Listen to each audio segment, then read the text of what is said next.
Hello everyone, you all are welcome on my YouTube channel law vita. और मेरा नाम निशु मावी है और आज हम डील करेंगे टीपीए यानी ट्रांसफर ऑफ प्रॉपर्टी एक्ट के साथ। तो पहले हम ये देख लेते हैं कि टीपीए होता क्या है। बेसिकली टीपीए डील करता है जो भी हम प्रॉपर्टी का ट्रांसफर कर रहे हैं, एक पर्सन दूसरे पर्सन को जो प्रॉपर्टी का ट्रांसफर कर रहा है उसके साथ, उसके प्रोविजंस के साथ टीपीए डील करता है। अब क्वेश्चन आता है कि ये इन्फोर्समेंट में कब आया। फ्रेंड्स, इसकी इन्फोर्समेंट डेट है 1 जुलाई 1882 और 1882 के टाइम पे जो हमारे वायसराय थे वो थे वायसराय लॉर्ड रिपन्स।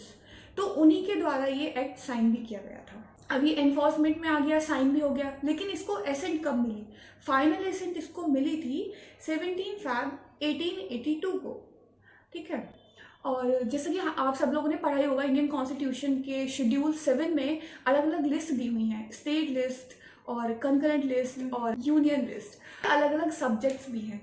तो अब दूसरा क्वेश्चन ये आएगा आप लोगों के मन में कि ये मैं इस लिस्ट के बारे में बात क्यों कर रही हूँ इन लिस्ट के। तो जो एंट्री 6 है ऑफ कंकरेंट लिस्ट वही बात करता है हमारी टीपी के बारे में, जो कि अब हम लोग पढ़ने जा रहे हैं।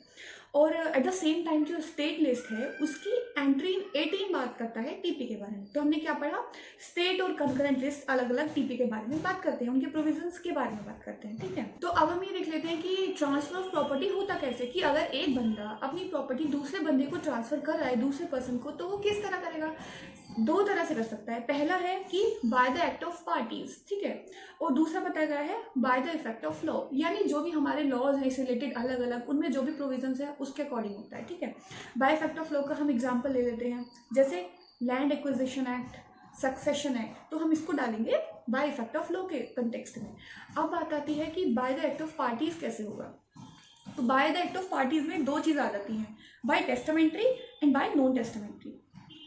बाय टेस्टामेंट्री में यानी जैसे एग्जांपल ले लेते हैं हम, विल आ गया टेस्टामेंट्री में।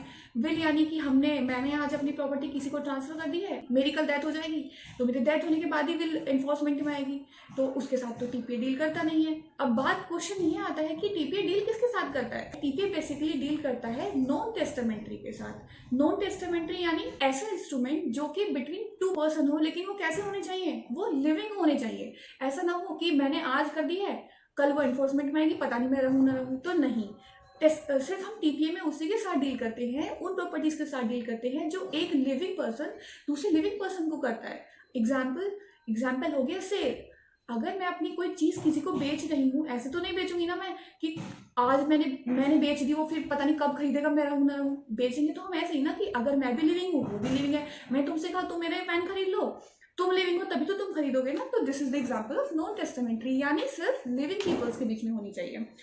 सेल हो गया, एक्सचेंज हो गया, गिफ्ट हो गया, मोर्गेज हो गया, all the examples of non testamentary. तो अब क्या कंक्लूजन निकला? इस बात को पढ़ के हमें ये समझ में आता है कि जो टीपीए है सिर्फ और सिर्फ नॉन टेस्टामेंट्री इंस्ट्रूमेंट के साथ ही डील करता है, जो कि सिर्फ लिविंग पर्सन के बीच में होता है।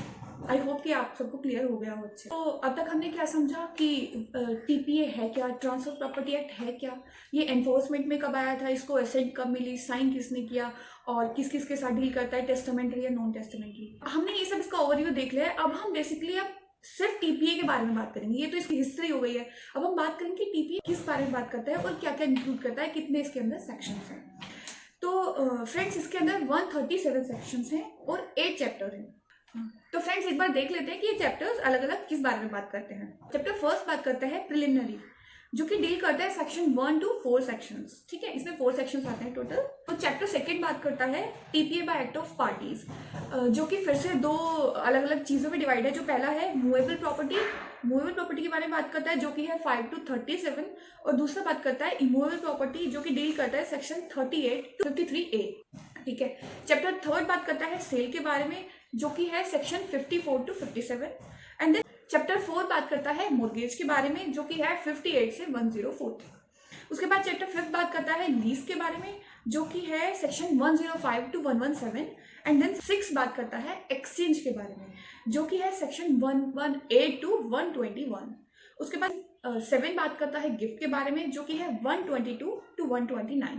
उसके बाद last chapter that is chapter 8 बात करता है एक्शनेबल क्लेम्स के बारे में, जो कि है सेक्शन 132 137। तो फ्रेंड्स हमें पता चल गया कि हमारा टीपीए है, उसके अंदर 137 सेक्शंस हैं और 8 चैप्टर्स हैं। तो मैं आगे इन सब चैप्टर्स को कवर करूंगी आगे वीडियोस में। तो गाइस एक बात और, जो हमारे चैप्टर 3rd 4th 5th है वो सिर्फ इमूवेबल प्रॉपर्टी के ऊपर अप्लाई होते हैं। इमूवेबल प्रॉपर्टी तो आप लोग जानते होंगे, वो प्रॉपर्टीज जो कि एक जगह से दूसरी जगह नहीं जा सकती, ठीक है। तो गाइस जो हमारे चैप्टर 3 4th 5th है वो सिर्फ इमूवेबल प्रॉपर्टी पर अप्लाई होते हैं। 3 4th 5th क्या हमने देखे थे, सेल, मोर्गेज और लीज, वो सिर्फ इमूवेबल प्रॉपर्टी पर अप्लाई होते हैं। ये बात आप अपने दिमाग में रख लीजिए।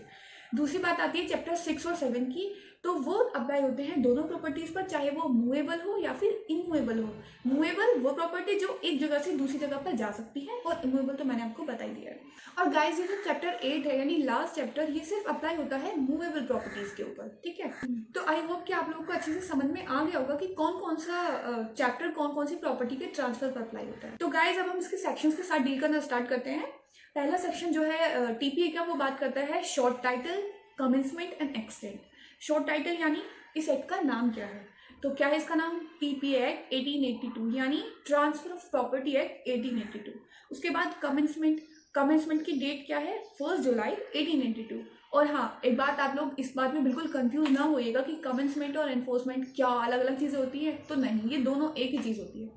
उसके बाद एक्सटेंट यानी इसका एक्सटेंशन कहाँ तक है, कहाँ तक ये एक्ट अप्लाई हो सकता है। तो इस एक्ट में साफ साफ सेक्शन 1 में बता दिया गया है कि this act applies to whole of India, ठीक है। तो हमने सेक्शन 1 देख लिया है, आप देखते हैं सेक्शन 2 क्या बात करता है।